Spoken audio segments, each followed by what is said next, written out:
Most preppers spend their time obsessing over gear, stockpiling food, and collecting gadgets.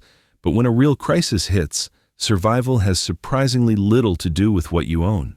It comes down to understanding the unspoken rules that keep you safe when the world falls apart. These aren't the things you'll find in most survival guides, but they're what separates those who make it through from those who don't. The first principle is deceptively simple, but incredibly powerful. Invisibility is your best defense. In a disaster scenario, looking tactical or military ready makes you an immediate target. The whole point is to be completely unremarkable. A plain, worn backpack will always serve you better than a brand new military-style one.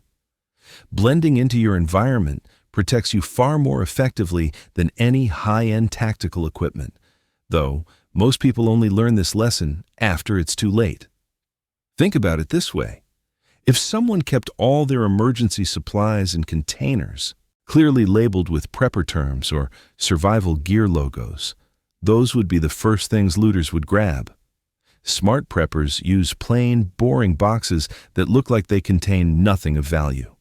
That same principle of invisibility extends to your vehicle. No gun decals, no preparedness bumper stickers, nothing that marks you as someone worth targeting or someone who might have valuable supplies. True invisibility goes beyond just physical appearance, though. It's behavioral, too. Don't brag about your preparations, don't post photos of your supplies on social media, don't dress or act like someone worth robbing. In normal times, sharing your interests is harmless. In a crisis, loose lips can literally sink ships. The gray man concept isn't about being paranoid. It's about being smart and understanding human nature under stress. The second principle involves understanding critical timing. After about 72 hours in any major disaster, something fundamental shifts in human behavior. Denial transforms into desperation, and people start making dangerous choices they'd never consider in normal circumstances. Every major disaster from Hurricane Katrina to the Texas freeze teaches the same lesson. The first 3 days decide everything. That narrow window is your opportunity to either move to safety or secure your current location before roads become impassable, resources vanish, and people become unpredictable. Your decision to shelter in place or evacuate must happen early, ideally within the first few hours, not days later. That's why you need preset decision triggers, not a wait-and-see approach. By the time you fully realize how bad the situation has become, it's likely already too unsafe to move. You need predetermined indicators that automatically trigger your response plan, whether that's water shutoffs, widespread looting, or specific government announcements. The third fundamental principle is that water is always your top priority. Food can wait. For weeks, water cannot. You need storage capacity, renewable sources, and multiple purification methods as backups. Most people think storing some bottled water and owning a single filter is sufficient preparation, but that's barely scratching the surface.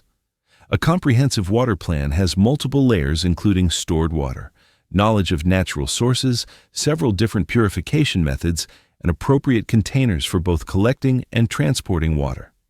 One person needs at minimum 1 gallon per day just to survive, and significantly more for cooking or maintaining hygiene.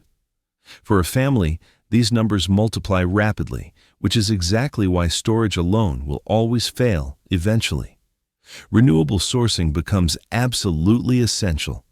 During any local contamination scare, stores empty almost instantly. But proper preparation means you've already planned for exactly this scenario with stored water, multiple filtration systems, and backup purification methods ready to deploy immediately. Preparedness can feel overwhelming when you're starting out, but securing your water supply always comes first. Nothing else you do matters if you don't have access to clean water. Once you have the essentials covered, the next rule becomes apparent. Calories function as currency in survival situations. In a crisis, every single action costs energy that you may not be able to replace. Survival isn't like an action movie. It's about conservation and efficiency. Sometimes staying put and preserving your calories is far smarter than chasing uncertain resources or opportunities. A simple 3-mile walk can easily burn 300 to 400 calories, which is basically an entire meal's worth of energy. In a survival context where food is limited, that caloric cost matters tremendously. Many preppers imagine constant action, hunting, and patrolling and building projects. But if you're burning 3,000 calories daily while only consuming 1,500, you'll crash fast. Within just a few weeks, you'll be too weak to function effectively.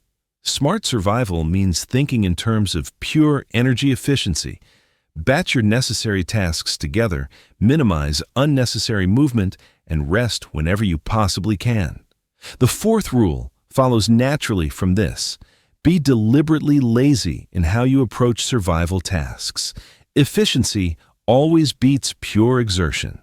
This goes against our cultural bias toward constant action and productivity, but in survival situations, conserving energy is often the smartest strategy.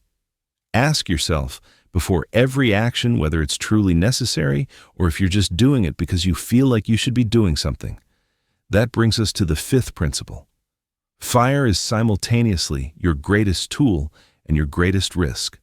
Fire provides warmth, cooks food, purifies water, offers light, and tremendously boosts morale during difficult times. But it also exposes your location to anyone looking. Smoke can be visible for miles during the day. Flames create a glow at night that's impossible to hide. Even the smell of smoke carries surprisingly far and can alert others to your presence. The goal isn't necessarily to avoid fire entirely, but rather to understand when the benefits outweigh the inherent risks. If other people represent a potential threat in your situation, you must either minimize your fire signature or skip it entirely. Techniques like Dakota fire holes, burning only dry hardwood, using natural cover, and limiting fires to low visibility hours all help reduce your exposure. But the real underlying principle is this. You must be genuinely capable of surviving without fire at all.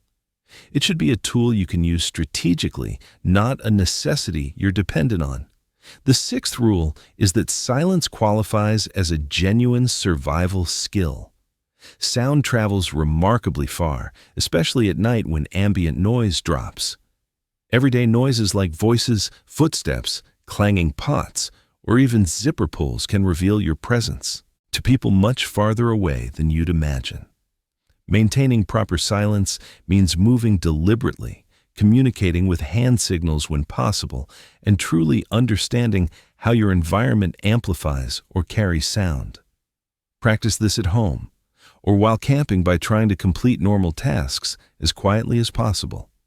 You'll quickly notice every subtle noise you make and learn how to minimize those sounds in real situations where it matters. Noise discipline isn't limited to sound alone, though. It includes controlling light as well. Flashlights, phone screens, or any other glow can be spotted from surprising distances. Use red filters when you must use light, shield beams carefully, and only illuminate exactly what you need to see. In many situations, staying completely unnoticed is far safer than being noticed. The seventh principle is to always maintain a backdoor option. Never allow yourself to rely on a single exit point, whether you're at home or on the move. Test your secondary exits regularly. Remove any obstacles that could slow you down, and ensure that everyone in your household can actually use them if needed. When you're evacuating, always plan multiple routes to your destination. Main highways may be blocked, gridlocked, or potentially dangerous. So having alternatives, even if they're slower or more indirect, can literally save your life. This rule extends beyond just physical exits too. It's fundamentally about strategic flexibility. Have multiple potential destinations identified in case your primary location becomes inaccessible. Always build contingencies into your plans, whether that means backup water sources, alternative food storage locations, or ways to keep functioning if key people in your group become unavailable. The eighth principle recognizes that people are the ultimate wild card. Natural disasters follow somewhat predictable physical laws. Human behavior under severe stress absolutely does not. Desperation can transform ordinary, law-abiding people into genuine threats. Your planning must account for how others might act, not just the environmental challenges you face. Pay close attention to your surroundings and the people in them. Watch for early signs of desperation or aggression in others, and develop an understanding of crowd dynamics. Early in a crisis, people are often cooperative and helpful. But scarcity changes behavior quickly. Aggression, break-ins, and acts of desperation rise as resources dwindle and hope fades. The ninth rule addresses predictability. Falling into predictable patterns makes you vulnerable during a crisis. Leaving your home at the same time each day, visiting the same water source repeatedly, or storing all your supplies in obvious locations gives others opportunities to exploit you. The solution is conscious unpredictability. Vary your routes, your timing, and your routines. Never post your schedule or movements on social media. Distribute your supplies across multiple locations rather than concentrating them. Randomize your security checks so they don't follow a pattern. Even small habits of unpredictability accumulate into significant protection. In normal life, consistency provides comfort and efficiency. In a crisis, that same consistency becomes a serious liability. Being deliberately unpredictable protects you more effectively than almost any piece of gear you could buy. The 10th principle is that patience qualifies as perhaps the ultimate survival skill. In crisis situations, the pressure to take immediate action can lead to costly mistakes, wasted resources, or outright danger. The best survivors aren't necessarily the most active or aggressive. They're the most deliberate, carefully assessing situations, planning their moves, and waiting for the optimal moment to act.